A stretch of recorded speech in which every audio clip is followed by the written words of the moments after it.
মা তুই রাজার গল্প বলো না। সত্যি কথা বলতে আমার চোখ কপালে উঠে গেছে। আর যা গরম লাগতেছে ভাই, বিশ্বাস করেন ভাই, আপনাদের কি বলবো। জাস্ট আপনারা যারা দিয়ে বসেন, অনেক তো ভাই রিভিউ দেখছেন সবারই, আমারটা অনেক পরে এসে গেছে না ভাই। অনেস্ট একটা রিভিউ পেতে চলছেন, একটা লাইক দিয়ে সম্পূর্ণ ভিডিওটা দেখেন ভাই। আমি বাংলাদেশ থেকে বলতেছি দাদারা, আপনাদেরকে একটু আমার কথাটা মনোযোগ দিয়ে শুনবেন। দেখেন শুরুতে ইমোশনালে ধাক্কা, গল্পটা কোন দিকে যাচ্ছে ভাই একটু যদি ধৈর্য ধরেন সেটা বলতে দেন। হ্যাঁ, মা রাজাকে গল্প শুনতে চাইতেছে, মানে ছেলে রাজার কাছে, মানে মার কাছে রাজার গল্প শুনতে চাইতেছে। মা কি আসলে কি শোনাচ্ছে? হ্যাঁ রে ভাই শোনাচ্ছে। দেখেন ভাই প্রতিটা ওয়ার্ডে ভাইলেন্স। লাল রাজা আর নীল রাজা আইনের চোখে রাজা নীল রাজা আইনের চোখে তারা অপরাধী, কিন্তু মানুষের চোখে তারা ফেরেশতা, যেটা বাংলা কথায় বলে, যারা মুসলিমরা যেটা বলে, যাকে নিষ্পাপ, যারা মানুষের কাজে আসে, মানুষের কল্যাণে আসে, তাদেরকে বলে মানুষ ফেরেশতা। আর ওনাদের ধর্মে, মানে সনাতন যারা ধর্মে আছেন আর আদার্স যারা আছেন, তারা যেভাবে বলে ভগবান। তো যাই হোক, সেটা বড় কথা না।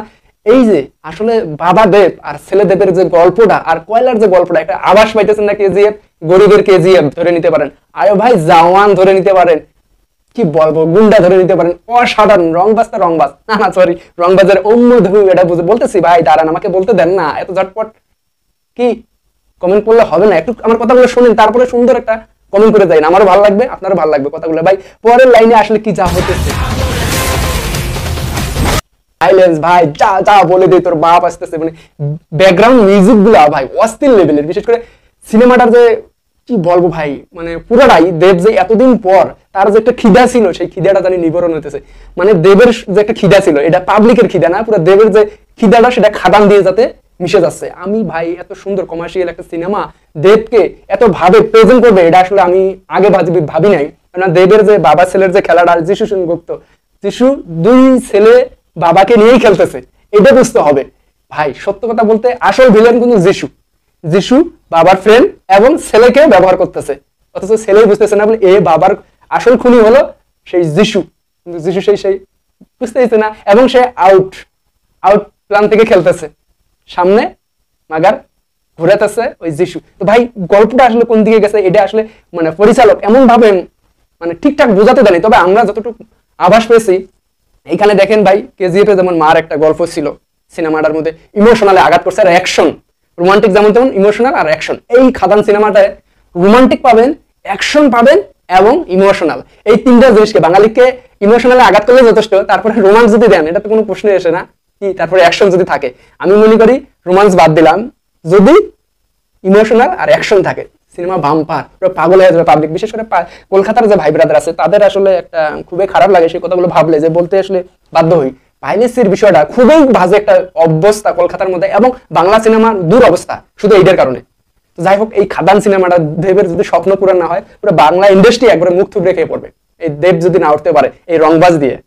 কেননা রংবাজের মতো দেব বুঝাইতে চাইতেছে আপনাদেরকে, আমি আর এই দেব নাই, আমি আবারও রংবাজে চলে গেছি, 2013 সাল 14 সালে চলে গেছে দেব এটা বোঝানোর জন্য অম্মধু এই গানটা রাখছে, এবং এই ফিলটা দিচ্ছে শুধু এটাকে আপনাকে বোঝাতে বলে আমি সেই দেব আবারও ফিরে আসছি, এই জানান দেওয়ার জন্য শুধু এই মধু গানটা রাখছে। কেননা আমি আপনাদেরকে বারবার বলতেছি, দেব কিন্তু এবার পাগলু রূপে, খোকাবাবু রূপে, এগুলো কি রংবাজ, এগুলো রূপে আসবে দেব, এটা বোঝাতে চাইছিল। কেননা বাবা ছেলের খেলা বুঝাইছে, 24 সালের বাবা আর ছেলে হলো 2013 সালের। এই ফিল্ডটা পাবেন এই খাদান সিনেমায় ভাই, বিশ্বাস করেন আমাকে, সিনেমা দেখার পর চমকে যাবেন। বলে আসলে তো ভাই কথা সত্য, 2013 সালের ফিল্ড আর 2024 সালের ফিল্ড। ভাই দাড়িওয়ালা যে লুকটা দেখতেছেন, এটা হলো বাবা দেবের লুক, ঠিক আছে, এটা হলো বাবা দেবের লুক। আর যেটা ক্লিন শেপ, মানে সিম্পল আমার মতো দেখতেছে, সেটা দেখতেছে ছেলে দেবের একটা রূপ। ভাই এন্ট্রি গুলো অসাধারণ ছিল, মানে বাবা দেবের এন্ট্রি অন্য লেভেলের ভাই। বাবা দেবের দেখেন সিগারেট করার স্টাইল, বাবা দেবের সিগারেট করার স্টাইল দেখে হাতুড়িটার মধ্যে ধরে আগুন, মানে যারা বিশেষ খোর আর কি, তারা ওই টাইপের মধ্যে আগুনটা ধরে এরকম করে বাই করে ভাই। আমি জাস্ট ভালো লাগে ওই মানুষগুলার একটা মানে ব্রিফার মধ্যে একটা রোমান্স পায়। তো ওইখানে দেখেন ভাই, সেই হাতুড়ের মধ্যে আগুন ধরাই দিতেছে দেব, আর ছেলের রোমান্স তো দেখতে হবে ভাই, ছেলের রোমান্স তো ভাই ফাটিয়ে দিছে। দেখেন ছেলে দেবের এন্ট্রি, ভাই ভাই কি বলবো ভাই, আমি আসলে কথাই বলতে পারতেছি না কোনটা দিয়ে কোনটা বলবো ভাই। এই দেখেন টেইলারটা, সম্পূর্ণ টেইলারটা হলো আপনার 2 মিনিট 31 সেকেন্ড। শুধু ভাইলেন্সই মনে হয় সিনেমাটায় যে টেইলারের মধ্যে রাখছে 2 মিনিট, অস্থির একটা লেভেলের। দেবের যে আপনার লুকটা, ছেলে দেবের অস্থির, মানুষকে পাগল করে দিবে। বলে এই কোন দেব, সেই 2013 সালের ভাই, ছেলে একটু দেখেন না। ও বাবা, ছেলে দেবের যে সিক্রেট ধরার স্টাইলটা ভাই জ্বলন্ত। ওই যে সুলতান সিনেমায় দেখছেন কাকে জিত, বলবো না তাকে কপি করছে, এগুলো কথাবার্তা মানে ফাউল কথাবার্তা বলবেন। একটা একটা সিন একটা ওইভাবে এইভাবে হতেই পারে, কিন্তু এর মানে এটা কপি না। আপনাদের গল্পটা বুঝতে হবে, গল্পটা কপি করে নাকি সেটা দেখেন। একটা চরিত্রের সাথে একটা লুকের সাথে মিলে যেতেই পারে। একটা সিনেমা করতে গেলে ভাই অনেকগুলো শট নিতে হয়, যেভাবে যায় আর কি পরিচালক সেভাবে নেয়, কিন্তু এর কারণে একটা পিকচার যদি মিলে যায় একটা সিনেমার সাথে, আপনারা হুড় করে মানে যারা আমি বলবো যাদের মাথায় গোবর আছে তারা এই কথাগুলো বলবে। কোনোভাবে একটা পিকচার যদি তার সাথে মিলে যায়, গল্প মেলে না ভাই।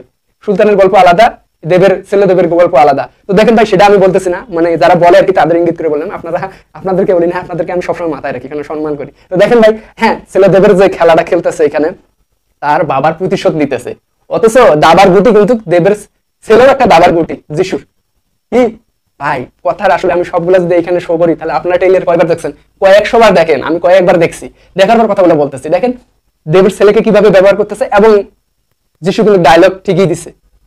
এগুলো আপনাদের মাথায় রাখতে হবে। সে আমার কথাগুলো শুনেন, আপনারা ট্রেলার দেখছেন, আশা করি যারা আমার রিভিউটা দেখতেছেন সবাই ট্রেলার দেখছেন। আর আমি কিছু শো করতেছি না, কিছু কথা বলতেছি। এইখানে ঠান্ডা মাথায় যিশু পিছন থেকে খেলতেছে দাবার গুটি, পিছন থেকে বুঝুন তো দাবার গুটি, সেই দাবার গুটি চালতেছে আর খেলতেছে, একাই রাজত্ব করতেছে। একটা সময় শেয়ার ছিল 50-50, ওর বাবাকে নিয়ে 50-50 ব্যবসা করছে, জয় গুরু বলছে না, তো সেইখান থেকে 50-50 ব্যবসা শুরু করে দিছে। তারপরে ভাই একটা বিষয় তো জানেনই তো, ভিলেনরা তো ভিলেনই, তার ভিলেনের ক্যারেক্টার, তার তো ভিলেন রোলটা পালন করতে হবে। তো ঠিকঠাক পালন করতে গেলেই ক্লাস এটাই হয়। দেখেন না প্রিয়তমায় তার ভাইকে কিরকম পার্টনার মেরে ফেলে, আবার শাকিব খান যা উদ্ধার করে নিয়ে আসে, ভাই ওইদিকে যাবো না, তো সেম এইদিকে। তো আবার যে ছেলে বড় হয়ে গেছে, সেই ছেলেকে ওইভাবে খেলতেছে, কিন্তু যিশু ফিল পাচ্ছে না, এটা তো বন্ধুর প্রোডাক্ট না। তো বিষয়টা কিন্তু ভাই ওই রকমই। যারা ট্রেলারটা দেখছেন, যারা গল্পটা দেখবেন, বিশেষ করে যখন সিনেমা হলে, আপনারা মুগ্ধ হয়ে যাবেন, বলে এ কি সিনেমা দেখলাম, এইরকম গল্প।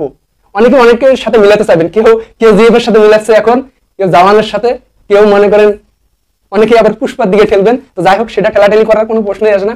খাদান তো খাদান, সেটা এক পিস, দ্বিতীয় পিস না। আর দেবের সিনেমা মানে অন্য লেভেলের। আমি দেখছি বিশেষ করে যে কমার্শিয়াল যে তার সিনেমাগুলা অসাধারণ, দেখার মতো, এনজয় করার মতো, এন্টারটেনমেন্ট পুরাই থাকে। কেননা আপনাদেরকে বললাম না, ফিল দেবে একটা 24 সালের, একটা দেবে 2013 সালের। বাবা দেব মানে বাবা ছেলের খেলা বলতে পারেন। সেই খেলাটা যদি দেখতে হয়, তাহলে আপনাদের আশেপাশে সিনেমা হলে যান। কি 20 ডিসেম্বর আসতে আছে উড়াধরা। যাই হোক, এই ট্রেলারটা এত লেট করে দেওয়ার কারণ হলো একটা সিনেমার হাইটটা ধরে রাখার মতো। এই যে দেখেন 2টা দিন পর আসতে আছে আপনাদের পাশের প্রেক্ষাগৃহে, আপনারা সুন্দর করে ফ্যামিলি নিয়ে দেখতে পারবেন। এই সিনেমার মধ্যে আমি যে ট্রেলারটা দেখলাম, কোনো ভাইলেন্স ওই লেভেলে নাই যে আপনার সিনেমা আপনার মানে কি শিশু নিয়ে দেখলে আপনি শিশু ভয় পাবে, অথবা কিছু আছে না অন্য অন্য মানে রোমান্টিক এত অন্য টাইপের নাই বলে যাতে আপনার ফ্যামিলির মুখ লুকাতে হবে। সিনেমাটা পুরো ফ্যামিলি নিয়ে দেখতে পারবেন, এবং ভালো একটা সিনেমা হতে যাচ্ছে। দেবের লাইফটা চেঞ্জ হয়ে যাবে এই খাদান সিনেমা দিয়ে। যাই হোক, ভালো থাকবেন। আর যদি দাদা বাবুদের ভালো লাগে একটু অবশ্যই সাবস্ক্রাইব করবেন। আর হ্যাঁ, বলে যাবেন না, যার যার ধর্ম আগে তারপরে কাজ করবো, ইনশাআল্লাহ দেখা হবে যদি বেঁচে থাকি।